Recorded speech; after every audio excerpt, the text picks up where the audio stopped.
Ito yung nakita namin na pinakamatarik na parte ng kalsada. Kung nasa lampas 50 meters yung bawat blade ng turbine, mahihirapan sila dyan idaan. Sa ngayon dito sa Real Quezon, ito pa lang yung nakikita nating improvement sa mga infrastructure at meron din ditong ginagawang pier. Real Quezon, matatagpuan higit 100 kilometro silangan ng Metro Manila, dinadayo ng mga turista dahil sa dami ng mga resort na matatagpuan sa baybayin ng bayan. Ngunit dahil sa dami rin ng mga proyektong wind farm na itatayo sa lugar na ito, ang presensya ba ng napakaraming windmill sa inaharap ay magiging parte na rin ng kanilang turismo? Ayon sa ulat ng Billionaire News Channel, ang Airstream Renewable Corporation ay magtatayo ng 4 na wind farm project sa mga baybayin pati na rin sa karagatan ng Real at Mauban. Maging ang Ayala Group ay sinisimulan na rin ang 553 megawatt wind farm sa parehong lokasyon, na sa kabuuan ng mga proyektong ito ay aabot sa 370 billion pesos ang halaga. Lilikha ng 3,353 megawatt na malinis na enerhiya o 6 na beses na mas malaki kumpara sa total power generation ng mga sikat na windmill ng Ilocos Norte. Bago namin narating ang bayan ng Real at Mauban, Quezon, ay nadaanan muna namin ang 27 wind turbine ng Pililya. Ito yung isa sa pinakamalapit na wind farm sa Metro Manila. Nasa 1 dekada na rin simula ng buksan at maging operational. Ang Pililya Wind Farm ay may capacity na 54 megawatt, 64 times na mas maliit kumpara sa mga proyekto sa Quezon. Gayunpaman, humigit kumulang 66,000 na mga kabahayan ang nasusuplayan nitong kuryente hanggang sa Metro Manila. Nagbibigay rin ng hanap buhay sa mga lokal dahil sa dami ng mga turistang bumibisita dito. Taon-taon ay nakakabawas rin ang mga wind turbine na ito nang aabot sa 73,000 tons ng carbon emission, nakatumbas ng polusyong na ibubuga ng lampas 15,000 na sasakyan. Ayon sa datos ng Department of Energy, 88% ng ating kuryente ay nanggagaling sa coal at natural gas, mga fossil fuel na pinakamalaking contributor ng greenhouse gas emission sa buong mundo, habang 22% naman ang nanggagaling sa mga renewable sources, kagaya ng 435 megawatt hydropower plant na ito na matatagpuan sa pinakamalaking dam sa Pilipinas, ang San Roque Dam. Andyan din ang solar, kagaya ng 150 megawatt solar power plant na ito sa Tarlac. Kumukuha rin tayo ng enerhiya mula sa steam ng mundo. Ang mga kumukulong tubig na ito sa paanan ng Mount Makiling ay ang energy source ng 458 megawatt Macban Geothermal Power Plant. Dumi ng hayop, literal na maduming material, ngunit ang enerhiyang nalilikha nito ay clean energy o tinatawag na biofuel, at ang enerhiyang nagagaling sa hangin. Ito na yung daan papunta dun sa ginagawang mga wind farm. Bago tayo dumiretso dun sa ginagawang mga wind farm, introduce ko muna sa inyo itong bagong tablet na ginagamit ko, ang Huawei MatePad 11.5. Ang Huawei tablet na ito ay may SRP na 14,499 pesos. With 6GB of RAM and 128GB storage, ang Huawei MatePad ay saktong-sakto na for everyday use. Pangmalakasang tablet dahil sa 499 grams lang na bigat niya, para ka na ring may PC or laptop na daladala. Meron itong 11.5-inch 2.2K display and up to 120Hz na refresh rate. Smooth ang operation dahil sa operating system nito na Harmony 4.2 na ginagamit ng mga Huawei devices. Dito na nga rin ako gumagawa ng script dahil sa PC level WPS Office na available dito sa device. Yung experience sa paggamit ng Word or Excel sa PC or laptop, same na rin kapag meron ka nitong Huawei MatePad. When it comes to photos and videos, meron itong 13 megapixel rear camera at 8 megapixel naman on front. Sa app ecosystem naman, it features the app gallery. Of course, it's Huawei. Pero kung gusto niyo pa rin ng mga application ng Google Play, supported naman siya ng Gbox, which is almost 99% ng mga application ng Google Play ay andito rin. Pagdating naman sa battery, hindi ka magwo-worry na malulobat agad dahil sa 7,700 mAh na battery capacity niya. Kahit maghapon ko siyang ginagamit, hindi siya agad nalulobat.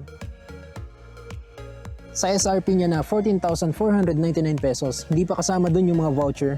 Meron na rin siyang kasamang free na wireless keyboard, which is kapag binili nyo to ng separate, nasa 11,000 pesos yung SRP nito. Kaya sulit na. Sa mga gustong umorder, nakatag itong product dito sa video natin at mabibili mo siya sa Shopee. Mula dun sa Pililya Windmill, nasa 3 oras din yung binahe namin bago namin marating itong coastal road ng Real Quezon. Tignan natin. Dahil nakaharap ang mga bayang ito sa dagat Pasipiko, ang tuloy-tuloy na ihip ng hangin na nanggagaling sa malawak na karagatan ang siyang dahilan kung bakit napili ang lugar na ito na pagtayuan ng napakaraming wind farm. Makikita sa wind map history ng Pilipinas mula 2008 hanggang 2017, isa ang probinsya ng Quezon sa mga spot na may malakas at tuloy-tuloy na hangin. Ito pala ngayon yung sitwasyon ng mga kalsada dito, ginagawa pa rin. Ngayon pagdating sa construction, papaano ang transportasyon ng mga higanting materyales na ito? Ang ginagawang kalsada na ito ay parte lamang ng isa pang malaking proyekto ng gobyerno na tatawaging Luzon Pacific Highway. Ikokonekta nito ang rehiyon ng Bicol at Central Luzon na dadaan sa mga coastal municipalities ng Quezon. Ito yung nakita namin na pinakamatarik na parte ng kalsada. Kung nasa lampas 50 meters yung bawat blade ng turbine, mahihirapan sila dyan idaan. Kung hindi kaya sa lupa, idadaan nila sa dagat. Nang marating namin ang boundary ng Real at Mauban, ay ito ang tumambad sa amin. Sa ngayon dito sa Real Quezon, ito pa lang yung nakikita nating improvement sa mga infrastructure. Inuuna nila yung construction nitong mga daan at meron din ditong ginagawang pier. Dahil itong mga transportation project na to, malaki yung magiging papel dun sa ginagawang windmill farm. Ang ginagawang jettyport na ito ay matatagpuan sa Barangay Cagsiay 3 na sasakop ng bayan ng Mauban. Dahil sa dami ng nakalatag na proyektong pang-infrastruktura, partikular ang wind farm, ay sinimulan ang konstruksyon ng port na ito. Dito idadaong ang mga materyales na gagamitin sa ginagawang wind farm. Ito palang ginagawang jettyport sa ibang company pala to, sa Asian Corporation na under ng Ayala. Dahil yung Ayala Group may ginagawa ring wind farm dito sa may Mauban, 553 megawatt yung capacity. We have a target of 35% in 5 years' time. By 2040, we should be at 50%. When you use coal-fired power plants, you build the plant and then you pay for the fuel. For renewables, you build the plant, you pay for everything, then you don't pay any fuel. Kung tayuan natin ng maraming wind farm ang Pilipinas, mapapababa kaya nito ang presyo ng kuryente? Sa mahabang panahon, bakit laging nabibilang ang Pilipinas sa may pinakamahal na electricity rate sa Southeast Asia? Base sa kasalukuyang rate ng Meralco, doble hanggang 4 na beses na mas mataas ang binabayaran nating kuryente per kilowatt hour. Ito ay kung ikukumpara sa mga karatig bansa nating Indonesia, Vietnam, Thailand at Malaysia. Bakit gano'n na lang kamahal ang presyo ng kuryente sa Pilipinas? Government subsidy. Sa mga bansang nabanggit, lampas 50% ng kanilang kuryente ay subsidized o libre na ng gobyerno. Kaya mali siguro na isisi natin sa Meralco. Sa Pilipinas, ang probinsya lamang na Antique ang may umiiral na electric bill subsidy. 500 pesos discount para sa lahat ng residential consumer. Kung ikaw naman ay miyembro ng 4Ps o nabibilang sa mga low-income consumer, may makukuha ka rin na diskwento mula sa energy assistance ng gobyerno. Papaano naman ang ibang Pilipino? Pamilya na kumukonsumo ng 2,000 na kuryente pababa. Ililibre na po natin yon. Ayon sa ginawang pag-aaral ng IEC noong 2022, kinakailangan ng halagang 241 billion pesos upang magaya natin ang 50% subsidy ng ibang bansa. Bagay na hindi sustainable kung manggagaling lang rin sa pera ng taong bayan. Ang solusyon pa rin ay sustainable na mapagkukunan. Kaya ito nagagawa ng Indonesia, Vietnam, Thailand at Malaysia. Marami silang fossil fuel. Ang mga bansang ito ang top producer ng coal at oil sa Southeast Asia. Mga material upang makalikha ng enerhiya. Ngunit sa kagaya ng Pilipinas na hindi malalim ang pondo ng fossil fuel, panahon na ba na hanapin rin natin ang ibang enerhiya sa paligid natin? Sa ginawang pag-aaral ng World Bank sa potential capacity ng Pilipinas sa renewable sources, technically, sa offshore wind pa lang ay kaya ng pailawan ng 9 na beses ang bansa.